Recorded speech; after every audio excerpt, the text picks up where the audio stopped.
Let us start with education. We're here in front of this building that has stood for how we connect students.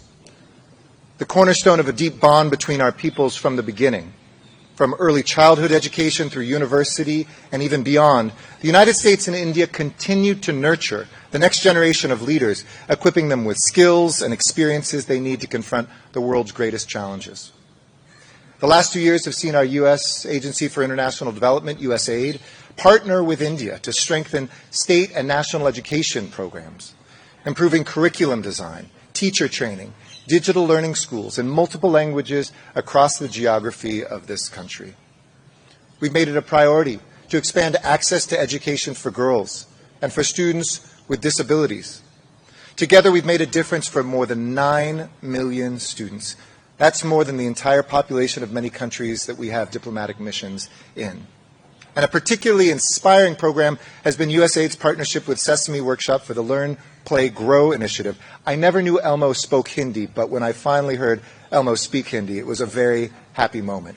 It showed how we bring elements of our education system and India's education system together to make it multiplicative, as I often talk about, not just India plus the U.S., but India times the U.S. And perhaps the most visible sign of our thriving and growing educational partnership is, of course, university students. And I'm proud that since becoming ambassador, India has become the #1 source of higher education students to the United States of America. Number 2 is not even close. Now 23% exponential growth and 23% growth last year alone, and 1 in 4 foreign students studying at American universities are proudly Indian students enriching our universities and bringing something marvelous back to India. Thank you for that work together.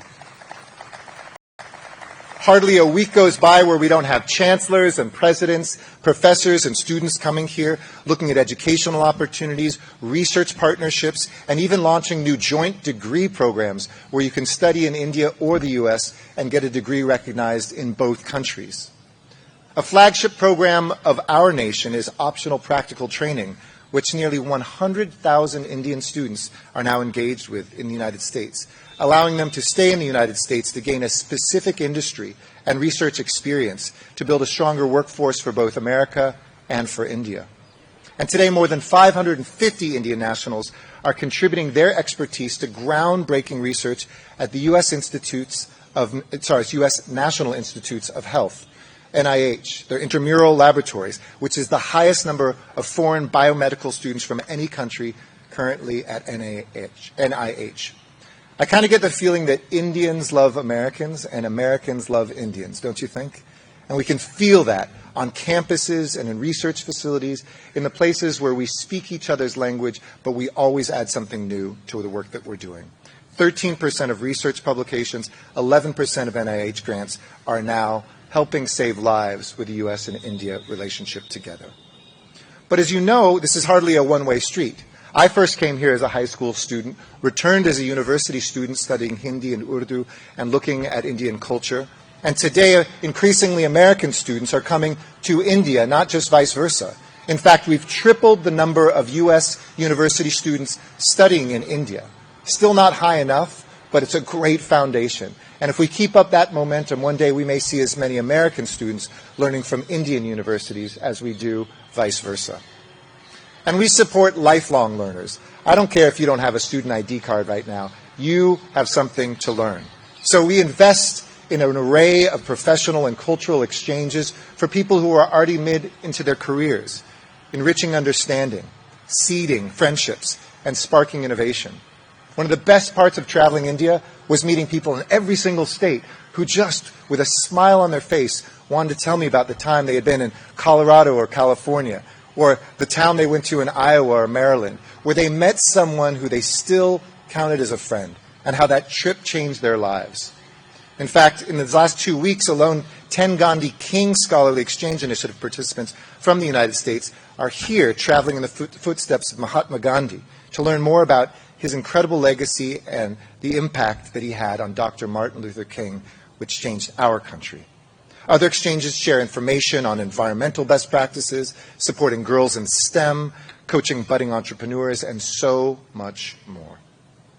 But you know, education really is a pathway to understanding greater cultural understanding.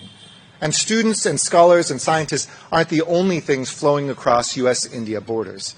Our cultures are too. We're filling theaters in America with Indian movies. And India remains one of the most faithful overseas audience for the product of my town, the Hollywood blockbusters. We've seen breakthroughs from Natu Natu winning the Academy Award for Best Original Song in 2023 to the cinematic artistry of The Elephant Whisperers, produced by our own Global Media Makers alumna, Guneet Monga, that won an Academy Award for the Best Documentary Short Film. Bhangra is bringing down the house at American music festivals, and American jazz inspires India through legends like Herbie Hancock and Diane Reeves, who recently visited here to honor Dr. Martin Luther King's legacy and to spread our most beloved musical genre here and in Mumbai. In addition to film and music, we've supported performances that call for the end of violence against women, like the Vagina Monologues, produced and performed in Gujarati for the first time. We've celebrated writers through the translation of Maya Angelou's celebrated works and participating in book festivals across the country, in Jaipur, which is probably the greatest book festival, a literary festival in the world. And our commitment to cultural exchange includes cultural preservation as well. You can't write the future if you don't know the past. America believes that too much of Indian culture has been taken away from India, in some cases stolen from India. So our mission got busy, and in July, we signed the landmark U.S.-India Cultural Property Agreement. Thank you to Gloria and the entire team from Public Diplomacy and in Washington that made this dream of India and for India and of America and for America come true. Agreements like this prevent the illegal trade of cultural property and simplify the process by which looted and stolen antiquities can be returned to their country of origin. We've also seen exceptional law enforcement cooperation in this area.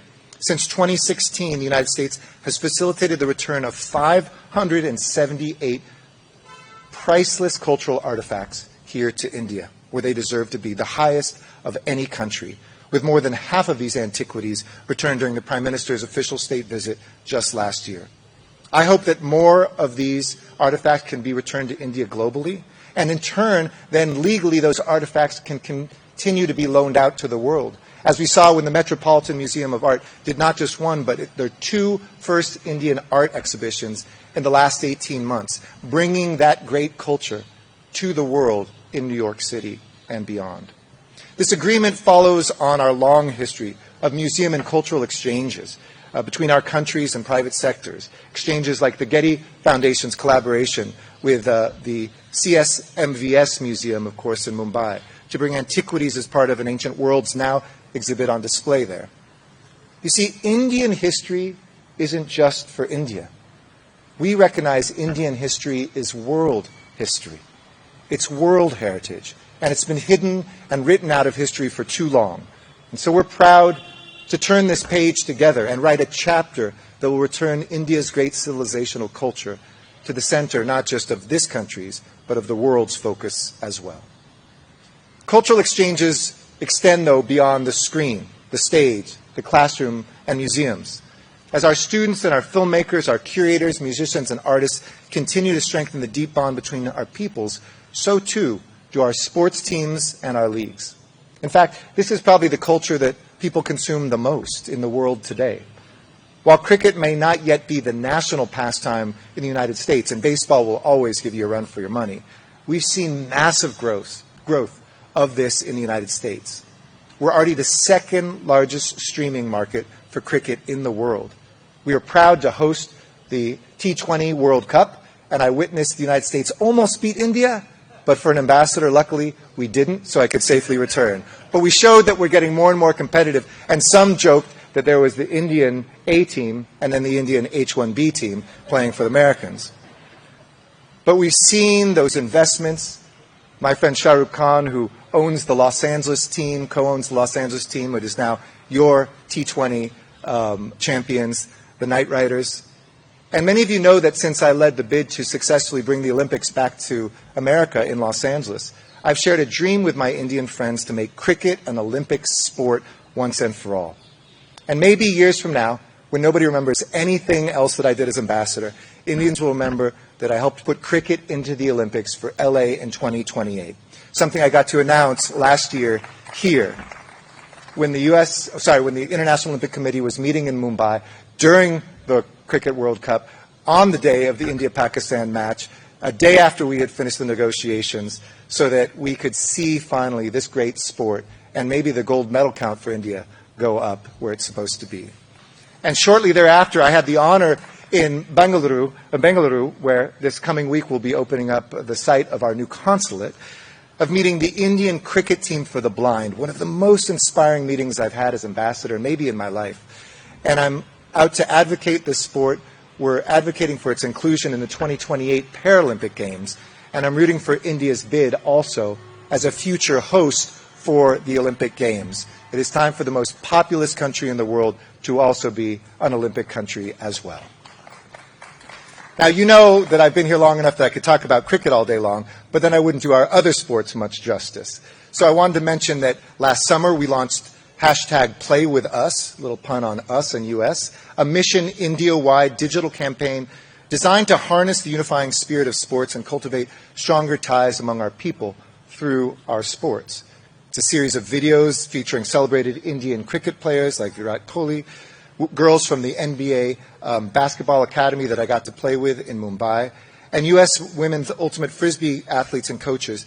These efforts reach more than 25 million Indians and show that sports has the power to connect our people.